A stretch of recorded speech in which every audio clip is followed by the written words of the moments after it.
buruh mahasiswa akan kepung DPR tolak UU Cipta Kerja. Sejumlah elemen buruh dan mahasiswa yang tergabung dalam gerakan buruh bersama rakyat gebrak akan kembali menggelar aksi lanjutan menuntut pembatalan Undang-Undang Nomor 11 Tahun 2020 tentang Cipta Kerja hari ini, Selasa, 17/11. Sekretaris Jenderal Kongres Aliansi Serikat Buruh Indonesia, KASBI, Sunarno mengatakan aksi yang diklaim diikuti 1.500 peserta ini akan digelar di depan kompleks gedung DPR MPR.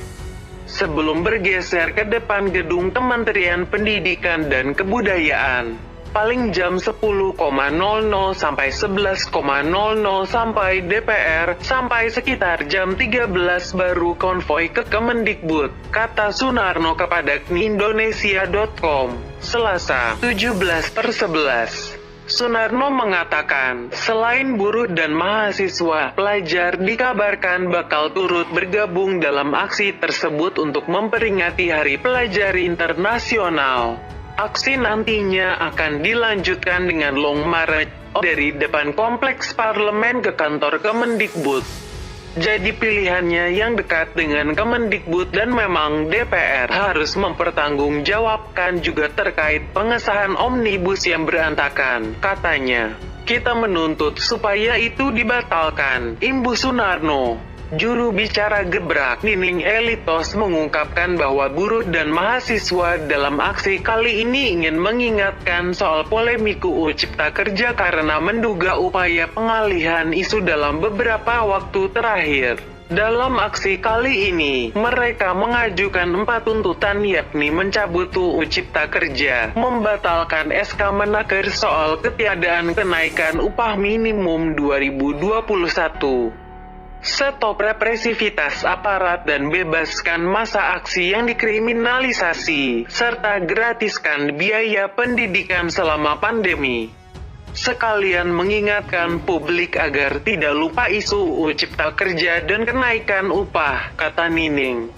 Sementara itu ratusan buruh dari 16 elemen serikat pekerja di Bandung, Jawa Barat juga bakal melakukan aksi serupa di depan gedung Sate dan kantor Dinas Tenaga Kerja dan Transmigrasi Disnakertrans.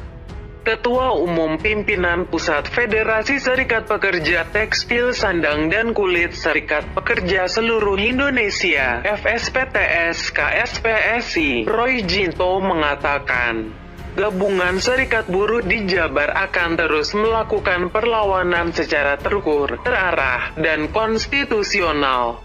Betul, kita menggelar demonstrasi. Tuntutan mencabut Undang-Undang Nomor 11 Tahun 2020 tentang Cipta Kerja, kata Roy. Selain meminta UU Cipta Kerja dicabut, Roy juga akan mempertanyakan tindak lanjut atas audiensi dengan Gubernur Jabar Ridwan Kamil pada tanggal 9 November lalu. Dalam audiensi tersebut, pihak buruh telah menyampaikan tuntutan terkait revisi Surat Keputusan SK UMSK Kabupaten Kota Bekasi tahun 2020, revisi SK UMSK Kabupaten Bogor 2020, hingga penetapan SK UMSK Kabupaten Karawang sesuai rekomendasi Bupati Karawang. Selain itu, pihak buruh meminta revisi SK UMP 2021 untuk dinaikkan sebesar 8,82%. Pada waktu itu, Pak Gubernur menyampaikan menampung aspirasi buruh, namun sampai sekarang tuntutan kaum buruh belum ada jawaban dari Gubernur, ujarnya. Jika tidak ditanggapi sesuai harapan buruh, Roy menyatakan akan ada gelombang unjuk rasa yang lebih besar dari serikat pekerja dan serikat buruh sejabar mulai 19 sampai 21 November mendatang.